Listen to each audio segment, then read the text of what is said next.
ঘটনাটি ঘটেছে আমার বন্ধুর বড় ভাইয়ের সাথে। যেভাবে শুনেছি আমি সেইভাবেই বলার চেষ্টা করছি আপনাদের মাঝে।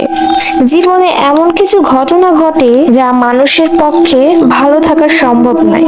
কিছু কিছু ঘটনা যা মানুষের অনেক কিছু বিশ্বাস করাতে বাধ্য করায়। আমি রাইহান। আমার জীবনের সাথে ঘটে যাওয়া একটি ঘটনা যেটা কিনা আমার জীবনকে বদলে দিয়েছে। আমার বাসা ভোলা, কিন্তু পড়ালেখার কারণে বরিশালেই থাকা হয়। আমি সবেমাত্র এইচএসসি প্রথম বর্ষের ছাত্র। ঘটনাটি ঘটে 2002 সালের ফেব্রুয়ারি মাসের 25 তারিখে। হঠাৎ জরুরি কোনো কাজে আমার বাসা যাওয়ার প্রয়োজন হয়। আমার বাসা ভোলার কোনো একটি গ্রাম, জায়গাটির নাম সংগঠিত কারণে বলা যাবে না। বরিশাল থেকে আমার বাসা ভোলা যেতে প্রায় 5 ঘন্টা লাগে। ওই দিন বরিশাল থেকে বাসার উদ্দেশ্যে রওনা দিয়েছিলাম সন্ধ্যা 7:30টায়, আর বরিশাল থেকে ভোলার শেষ লঞ্চ 5:30টা। তাই ভাবলাম যথারীতি গাড়িতেই চলে যাব। বরিশাল থেকে ভোলা যেতে ভেঙে যেতে হয়, যারা গেছেন তারা অবশ্যই জানবেন। যাই হোক, শেষ গাড়ি ছিল 7:20-এ, কিন্তু আমি বাসা থেকে বের হয়েছি 7:30টা। আমি ভাবলাম অটোরিকশা বা মোটর সাইকেলে চলে যাব। বাসে যেতে হলে লাহারহাট যেতে হবে, এবং লাহারহাট থেকে ফেরিতে প্রায় 2.5 ঘন্টা সময় লেগে যায়, এবং লাহারহাটের বাস বরিশালের নদীর ওপর থেকে ছাড়ে। ঘটনাটা এইখান থেকে শুরু। নদী পার হতে আমি নৌকায় উঠলাম। বলে রাখা ভালো, নদীর পার হতে 3 টাকা ভাড়া লাগে। যথারীতি পকেট থেকে 5 টাকা ভাড়া বের করে দিলাম, কিন্তু নৌকার মাঝি বলল, বাবা, আমার নৌকার ভাড়া লাগবে না। আমি অবাক হয়ে বললাম, কেন চাচা? সবার কাছ থেকে ভাড়া রাখছেন, আমার কাছ থেকে কেন রাখবেন না? তিনি উত্তরে বলল, বাবা, কয়েকদিন আগে তুমি আমার টাকা দিয়ে সাহায্য করেছিলে, আজ তার প্রতিদান দিচ্ছি।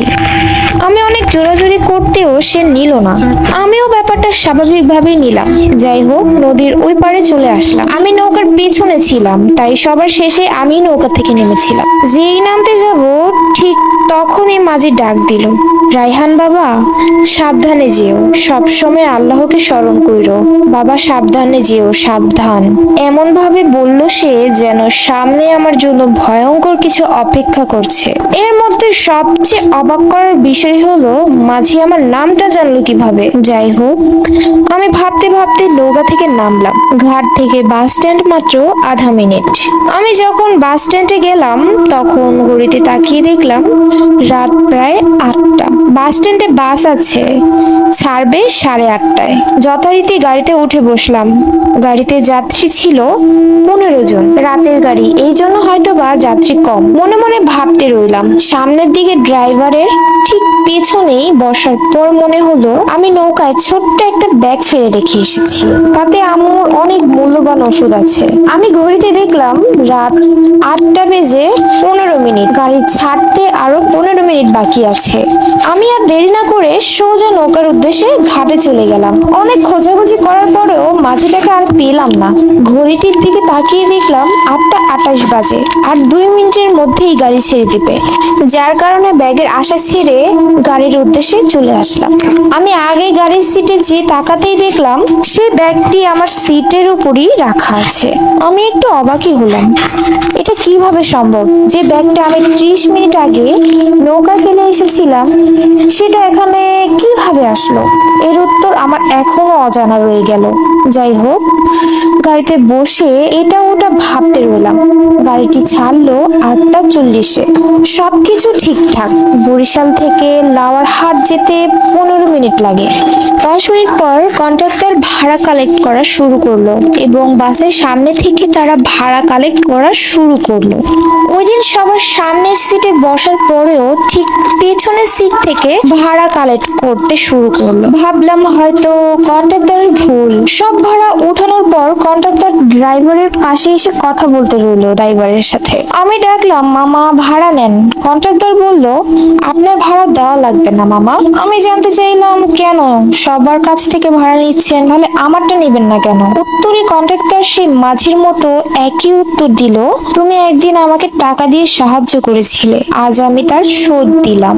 এবার আমি একটু ভয় পেলাম, তাই কথা না বাড়িয়ে চুপচাপ ভাবতে রইলাম কি হচ্ছে এইসব আমার সাথে। যাই হোক, লাহারহাটে পৌঁছাতে প্রায় 9:30 বেজে গেল। ফেরি ছাড়বে 10টায়। তাকিয়ে দেখলাম ফেরি এখনো ঘাটে আসেনি। ঘাটে আসার সময় মাত্র দেখলাম একটা চায়ের দোকান খোলা এবং আশেপাশে একটা মাত্র চায়ের দোকান। আমি ভাবলাম হাতে এখনো সময় আছে, আমি চা খেয়ে নিই। যথারীতি চায়ের দোকানে গেলাম। দোকানদার অনেক বয়স্ক মানুষ, পাঞ্জাবি পরা, মুখে সাদা লম্বা দাড়ি। আমি কাছে যেতেই বললো, বাবা চা খাইবা? পথে কোনো সমস্যা হয়নি তো? আমি তাকে বললাম, না কোনো সমস্যা হয়নি, চা দেন। তিনি আমাকে নর্মাল কাচের গ্লাসে চা দিলেন। তো আমি চাটা হাতে নিলাম। আমি খেয়াল করে দেখলাম চায়ের কালারটা অস্বাভাবিক। যাই হোক, আমি চায়ের গ্লাসটা হাতে নিয়ে দোকান থেকে কিছুটা দূরে সরে বাসায় কল দিলাম। কিছুটা দূরে সরে বাসায় কল দিয়ে জানিয়ে দিলাম সব। বাসা থেকে দোয়া দরুদ পড়তে বললো। দোকানদারের চায়ের গ্লাসের কথা বলতে চাটা খেতে বারণ করলো, ফেলে দিতে বললো আমাকে। তো আমি কলটা কেটে আম্মুর কথা মতো চাটা ফেলে দিয়ে দোকানদারের কাছে গেলাম। দোকানদারের কাছে গিয়ে যা দেখলাম সেটাতে আমার সেন্সলেস হয়ে পড়ার মতো অবস্থা। যে দেখি ওখানে কোনো চায়ের দোকানই নেই, সবকিছু উধাও। চায়ের দোকান বলতে কিছুই নেই, শুধু ফাঁকা জায়গা। দোকানের পাশে একটা গাছ ছিল, ওইটা ঠিকই আছে। আমি হাতের দিকে তাকাতেই দেখলাম গ্লাসটি হাতেই ঠিক ধরা। অনেক ভয় নিয়ে দাঁড়িয়ে আছি, কি করব কিছুই বুঝছি না। এমন সময় একটা অ্যাম্বুলেন্সের শব্দের আওয়াজ আমার কানে ভেসে আসলো। যাই হোক, ঘাটে এসে দেখলাম একটা অ্যাম্বুলেন্স আসছে। আমি অ্যাম্বুলেন্সের দিকে তাকিয়ে এগিয়ে গেলাম। অ্যাম্বুলেন্সের ড্রাইভার ও তার সহকারী রয়েছে। তাদের সাথে কথা বলে জানতে পারলাম তারা ঢাকা থেকে রোগী নিয়ে এসেছে। এখন তারা ফিরছে এবং তারা পাশের গ্রামেই যাবে। আমি মনে মনে ঠিক করলাম তাদের সাথে যাব। রাত্রে গাড়ি পেতে আবার ঝামেলা হয় যদি। যাই হোক, ঘাটে ফেরি আসলো। অ্যাম্বুলেন্স যথারীতি ফেরিতে উঠলো। ফেরিতে যানবাহন বলতে শুধুমাত্র অ্যাম্বুলেন্স আর তার সাথে আমি বাদে 3জন যাত্রী। ফেরি ছাড়লো রাত প্রায় 10:40। আমি অ্যাম্বুলেন্সের ব্যাগ রেখে বসলাম এবং ড্রাইভারের সাথে কথা বললাম। হঠাৎ ফেরি বন্ধ হয়ে গেল। আমরা ভাবলাম হয়তো যান্ত্রিক কোনো সমস্যা হয়েছে।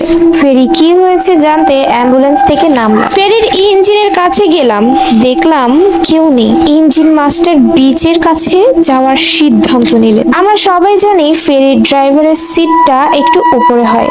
আমি সিঁড়ির কাছে যেতেই ফেরি চলতে শুরু করলো। তারপরও আমি সিঁড়ি বেয়ে উপরে উঠতে রইলাম ড্রাইভারের সাথে কথা বলবো বলে।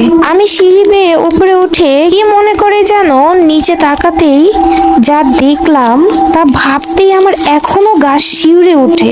নিচে তাকিয়ে দেখি অ্যাম্বুলেন্স নেই এবং কোনো লোকজনও নেই, পুরো ফেরি ফাঁকা। এটা দেখা মাত্রই আমি প্রচন্ড শক খাই। কিছু না ভেবে আমি ড্রাইভারের দরজায় নক করি, ড্রাইভারের সাথে ব্যাপারটা শেয়ার করার জন্য। দরজা ভিতর থেকে আটকানো ছিল, দরজা ভিতর থেকে খুললো না।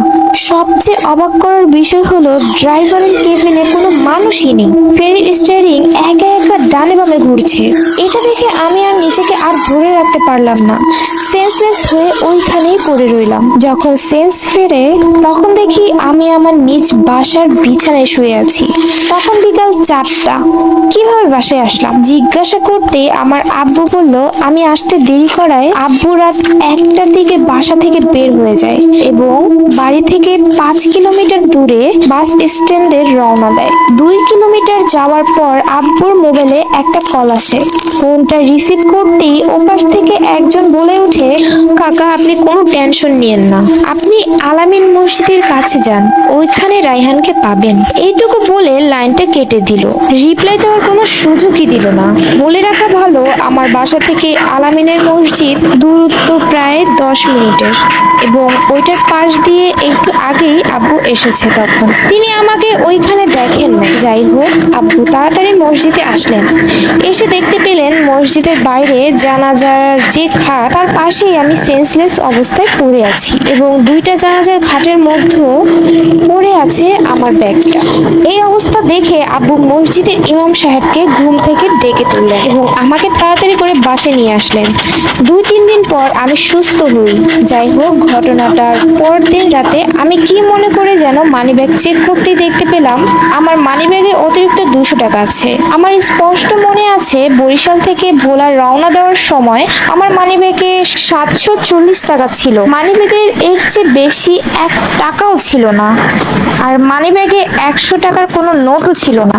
তো সেটা যাই হোক, অবাক করার বিষয় হলো যে লোকটি আব্বুকে কল দিয়েছে আমার অবস্থান জানিয়েছিল, আব্বুর রিসিভার কল লিস্টে চেক করে দেখলাম সেই নাম্বারটি ওখানে ছিল না। আরো একটি অবাক করার বিষয় হলো খোঁজ নিয়ে দেখলাম সেদিন রাতে ফেরি চলাচল নাকি বন্ধ ছিল। এখন প্রশ্ন হচ্ছে, ফেরি চলাচল যদি বন্ধই থাকে তাহলে আমি নদী পার হলাম কিভাবে? আর ফেরি থেকে আমার বাড়ি হচ্ছে 109 কিলোমিটার। এত বড় দূরত্ব আমি কিভাবে অতিক্রম করলাম? মাঝি, বাসের ড্রাইভার, আমার ব্যাগ পাওয়ার এমন হাজারো প্রশ্ন মনে পড়ছে। ভিতরটা কেমন জানি এইসব প্রশ্ন দিয়ে ঘুরপাক করতে থাকলো।